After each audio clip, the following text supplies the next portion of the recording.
Hello viewers, welcome to JR's English.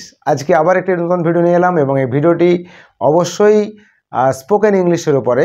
আমরা বাংলায় অনেক কথা বলি, এক ধরনের এক্সপ্রেশন আছে যেটাকে আমরা সাধারণত বিভিন্নভাবে প্রকাশ করি, কিন্তু ইংরেজিতে তার ফরম্যাট কিন্তু একটাই। যেমন আমরা যদি বলি কোনো কিছু ভেবে পাচ্ছি না, সেটাকে আমরা আবার বলতে পারি বুঝতে পারছি না। আবার এরকমও বলতে পারি উপায় খুঁজে পাচ্ছি না। আবার বলতে পারি ঠিক কী করব স্থির করতে পারছি না।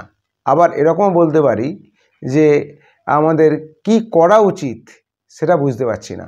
এরকম ধরনের যে এক্সপ্রেশনগুলো তার কিন্তু ওয়ান ফরম্যাট, একটি মাত্র ফরম্যাটের মধ্যেই আমরা এই এক্সপ্রেশনগুলোকে বলতে পারি।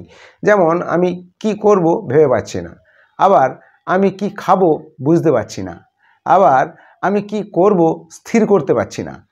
এই যে এত ধরনের কথাগুলো বললাম, এই কথাগুলোর কিন্তু এক্সপ্রেশন একটাই। তো চলো আজকে আমরা দেখে নেব আজকের ক্লাসে যে কিভাবে একটা ইংলিশ এক্সপ্রেশনের মধ্য দিয়ে অনেকগুলো বাংলা এক্সপ্রেশনকে আমরা প্রকাশ করতে পারি। সো শুরু করি আজকের ক্লাস। দেখে নাও পরপর সেন্টেন্সগুলো কেমন হয় এবং এগুলোকে মুখস্থ করে নিলে একবার, তারপরে কিন্তু তোমার বলতে খুব সুবিধা হবে এবং easily you can speak in English and definitely express your mind to your friends easily. So কীভাবে করতে হবে? এই যে বুঝতে পারছি না, উপায় খুঁজে পাচ্ছি না, স্থির করতে পারছি না, ভেবে পাচ্ছি না, এগুলোর কিন্তু একটাই construction, I cannot think. I cannot think অর্থাৎ যেমন ধরো হোয়াট দিয়ে বলি কি দিয়ে, আগে কি দিয়ে যদি আমরা বিভিন্ন ধরনের এক্সপ্রেশনগুলো বলি তাহলে কীরকম হবে? আমি কি বলবো বুঝতে পারছি না, I cannot think what to say. আবার যদি বলি আমি কি খাবো বুঝতে পারছি না, I cannot think what to eat. আমি কি করব ভেবে পাচ্ছি না, I cannot think what to do. আবার যদি বলি আমি কি শিখব বুঝতে পারছি না, I cannot think what to learn. আবার যদি বলি আমি কি শেখাবো স্থির করতে পারছি না, I cannot think what to teach. So দেখো, স্থির করতে পারছি না, ভেবে পাচ্ছি না, বুঝতে পারছি না, কি করা উচিত বুঝতে পারছি না, ভেবে পাচ্ছি না, এরকম ধরনের যতগুলো expression one construction, I cannot think. এর সঙ্গে সঙ্গে আমরা যখন এই যে হোয়াট দিয়ে বললাম কি করব হোয়াট টু ডু, কি খাবো হোয়াট টু ইট, কি পরবো হোয়াট টু ওয়্যার, যা কিছু বলি আমি কি পরবো বুঝতে পারছি না, I cannot think what to wear. এরকম ধরনের আমাদের কিন্তু কনস্ট্রাকশনগুলো ভীষণ ইজি এবং ভীষণ tricky, very lucid and very interesting. আমরা এগুলোকে ইংলিশে এক্সপ্রেস করতেই পারি আরামসে। আবার ধরো ওয়্যার দিয়ে যখন আমরা বলছি, ওয়্যার মানে কোথায়, কোথায় দিয়ে যখন আমরা এক্সপ্রেস করি তখন কীরকম বলি? আমি কোথায় খুঁজব বুঝতে পারছি না, I cannot think where to find. আমি কোথায় যাব বুঝতে পারছি না, I cannot think where to go. আবার ধরো যখন when দিয়ে আমরা বলি, when মানে কখন, কখন দিয়ে যখন আমরা কোনো এক্সপ্রেশনগুলোকে আমরা প্রকাশ করি কীভাবে করব? সেটা যেমন ধরো যে আমি কখন সিনেমাটি দেখব, আমি কখন সিনেমাটি দেখব বুঝতে পারছি না, that means I cannot think when to watch the movie. আবার আমি কখন বাইরে বেরোবো বুঝতে পারছি না, I cannot think when to go out.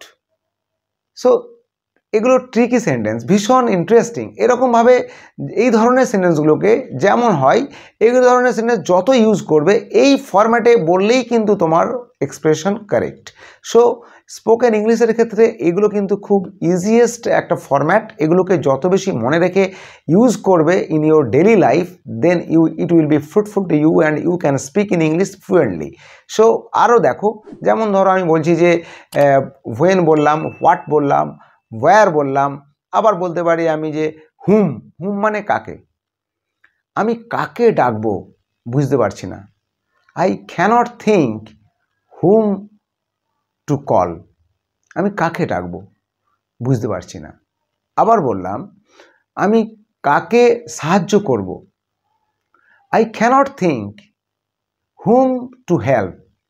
I cannot think whom to help. এরকম ধরনের আরও অনেক এক্সপ্রেশন রয়েছে, যেমন ধরো আমি কাকে বিশ্বাস করব বুঝতে পারছি না। I cannot think whom to believe, whom to trust. I cannot think whom to believe, আমি কাকে বিশ্বাস করব বুঝতে পারছি না। ঠিক এভাবেই আমি কাকে পছন্দ করব বুঝতে পারছি না। অনেক অপশান এসে গেছে কাকে পছন্দ করব, that is interesting. I cannot think whom to like, কাকে পছন্দ করব। আবার আমি কাকে জিজ্ঞেস করব বুঝতে পারছি না, ভেবে পাচ্ছি না, উপায় খুঁজে পাচ্ছি না, আমি কাকে জিজ্ঞাসা করব। I cannot think whom to ask, I cannot think whom to ask, আমি কাকে জিজ্ঞেস করব। ঠিক এভাবেই যদি আমরা হাউ দিয়ে বলি, হাউ মানে কিভাবে, আমি কিভাবে সফল হব বুঝতে পারছি না। I cannot think of how to succeed, I cannot think of how to succeed. আবার আমি কিভাবে চাকরিটা পাবো বুঝতে পারছি না। I cannot think of how to get the job, I cannot think of how to get the job. ঠিক এভাবেই আমি কিভাবে ইংরেজিতে কথা বলবো বুঝতে পারছি না, আমি কিভাবে ইংরেজিতে কথা বলবো বুঝতে পারছি না। I cannot think of how to speak in English, I cannot think of how to speak in English.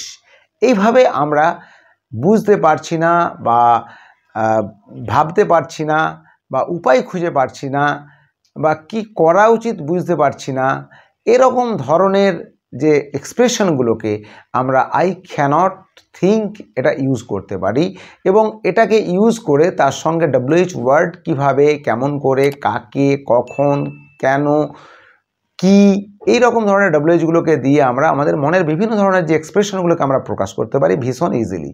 So I think this class will be very much fruitful to you and you will be successful if you follow this type of sentences and this type of construction, and when you speak in English that time you definitely use this type of construction when it is necessary, so it will be a good work for you. তোমার জন্য এটা ভালো একটা কাজ হবে। অবশ্যই চ্যানেলটিকে দেখো, ভিডিওটাকে দেখো, বারবার এগুলোকে মনে করার চেষ্টা করো and definitely in your daily life you must use this all. তাহলে তোমার কিন্তু ইংলিশে স্পিকিংয়ের ক্ষেত্রে এক এক করে ধাপ তুমি এগিয়ে যাবে। সো আপাতত এই পর্যন্ত, আবার নতুন ক্লাস নিয়ে আসবো, এরকম ধরনের ট্রিকি সেন্টেন্স নিয়ে আসবো। সো দেখতে থাকো JR's ইংলিশ। ভালো লাগলে ভিডিওটি অবশ্যই লাইক করো এবং চ্যানেলটিকে সাবস্ক্রাইব করে আমার সঙ্গে থাকো আর দেখতে থাকো এরকম নতুন নতুন আরও ভিডিও তোমাদের জন্য। আপাতত এই পর্যন্ত, take care and good bye.